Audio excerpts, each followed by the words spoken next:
capítulo 5, el lucero de la Reforma.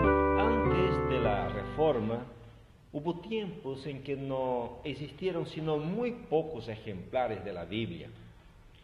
Pero Dios no había permitido que su palabra fuese destruida completamente. Sus verdades no habían de quedar ocultas para siempre. Le era tan fácil quitar las cadenas a las palabras de vida como abrir las puertas de las cárceles y quitar los cerrojos a las puertas de hierro para poner en libertad a sus siervos. En los diferentes países de Europa hubo hombres que se sintieron impulsados por el Espíritu de Dios a buscar la verdad como un tesoro escondido, y que siendo guiados providencialmente hacia las Santas Escrituras, estudiaron las sagradas páginas con el más profundo interés. Deseaban adquirir la luz a cualquier costo. Aunque no veían todo con claridad, pudieron discernir muchas verdades que hacía tiempo yacían sepultadas. Iban como mensajeros enviados del cielo, rompiendo las ligaduras del error y la superstición y exhortando a los que por tanto tiempo habían permanecido esclavos a que se levantaran y afirmaran su libertad. Salvo entre los valdenses, la palabra de Dios había quedado encerrada dentro de los límites de idiomas conocidos tan solo por la gente instruida. Pero llegó el tiempo en que las Sagradas Escrituras iban a ser traducidas y entregadas a gentes de diversas tierras en su propio idioma. Había ya pasado la oscura medianoche para el mundo, fenecían ya las horas de tinieblas y en muchas partes aparecían señales del alba que estaba por rayar. En el siglo XIV salió en Inglaterra el lucero de la Reforma, Juan Wycliffe, que fue el heraldo de la Reforma no solo para Inglaterra, sino para toda la cristiandad. La gran protesta que contra Roma le fue dado lanzar no iba a ser nunca acallada, porque inició la lucha que iba a dar por resultado la emancipación de los individuos, las iglesias y las naciones. Recibió Wycliffe una educación liberal y para él era el amor de Jehová el principio de la sabiduría. Se distinguió en el colegio por su ferviente piedad, a la vez que por su talento notable y su profunda erudición. En su sed de saber, trató de conocer todos los ramos de la ciencia. Se educó en la filosofía escolástica, en los cánones de la Iglesia y en el derecho civil, especialmente en el de su país.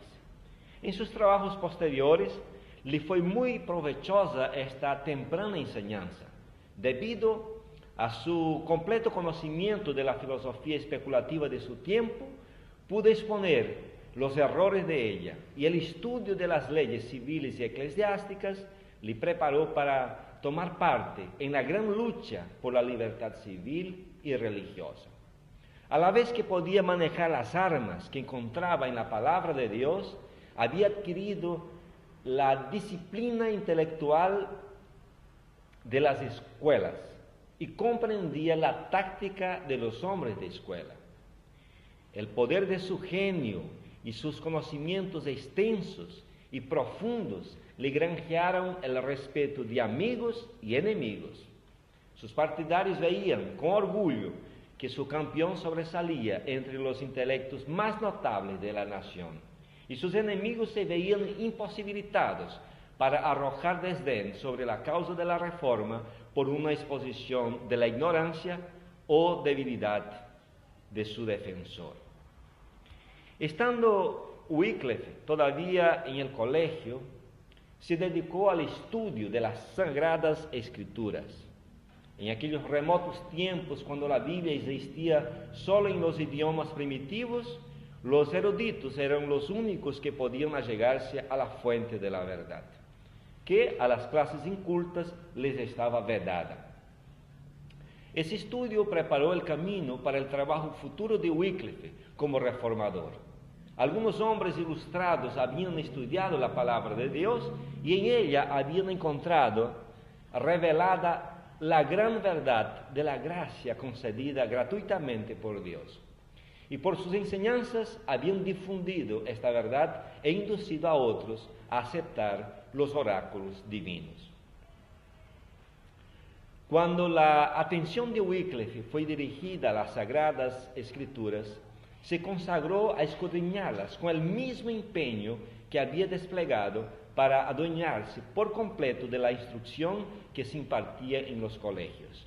Hasta entonces había experimentado una necesidad que ni sus estudios escolares ni las enseñanzas de la Iglesia habían podido satisfacer. Encontró en la palabra de Dios lo que antes había buscado en vano. En ella halló revelado el plan de salvación y vio a Cristo representado como el único abogado para el hombre. Se entregó al servicio de Cristo y resolvió proclamar las verdades que había descubierto. Como los reformadores que se levantaron tras él, Wycliffe en el comienzo de su obra no pudo prever hasta dónde ella le conduciría. No se levantó deliberadamente en oposición contra Roma, pero su devoción a la verdad no podía menos que ponerle en conflicto con la mentira. Conforme iba discerniendo con mayor claridad los errores del papado, presentaba con creciente ardor las enseñanzas de la Biblia. Veía que Roma había abandonado la palabra de Dios, cambiándola por las tradiciones humanas. Acusaba desembosadamente al clero de haber desterrado las Santas Escrituras y exigía que la Biblia fuese restituida al pueblo y que se estableciera de nuevo su autoridad dentro de la Iglesia. Era maestro entendido y abnegado y predicador elocuente, cuya vida cotidiana era una demostración de las verdades que predicaba. Su conocimiento de las Sagradas Escrituras, la fuerza de sus argumentos, la pureza de su vida y su integridad y valor inquebrantables le atrajeron la estimación y la confianza de todos. Muchos de entre el pueblo estaban descontentos con su antiguo credo al ver las iniquidades que prevalecían en la iglesia de Roma, y con inmenso regocijo recibieron las verdades expuestas por Wycliffe, pero los caudillos papales se llenaron de ira al observar que el reformador estaba adquiriendo una influencia superior a la de ellos. Wycliffe discernía los errores con mucha sagacidad y se oponía valientemente a muchos de los abusos sancionados por la autoridad de Roma.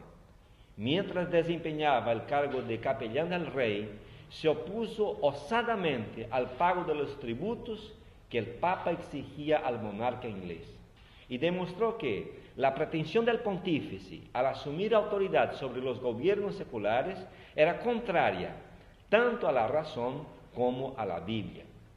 Las exigencias del Papa habían provocado profunda indignación y las enseñanzas de Wycliffe ejercieron influencia sobre las inteligencias más eminentes de la nación.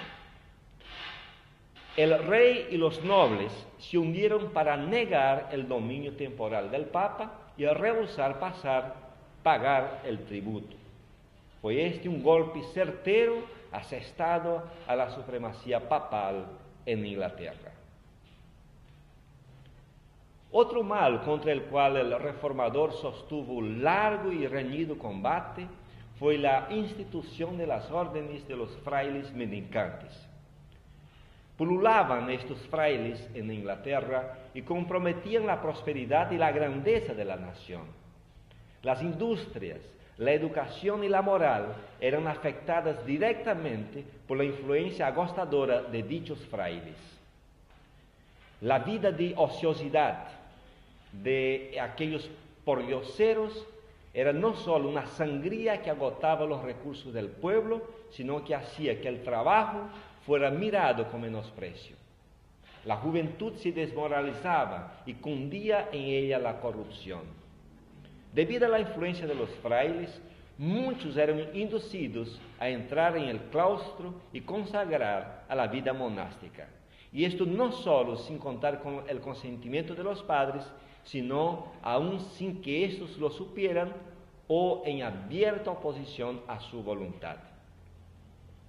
Con el fin de establecer la primacía de la vida conventual sobre las obligaciones y los lazos del amor a los padres, uno de los primeros padres de la Iglesia romana había hecho esta declaración: aunque tu padre se postrase en tierra ante tu puerta, llorando y lamentándose, y aunque tu madre te enseñase el seno en que te trajo y los pechos que te amamentaron, deberías hollarlos y seguir tu camino hacia Cristo sin vacilaciones.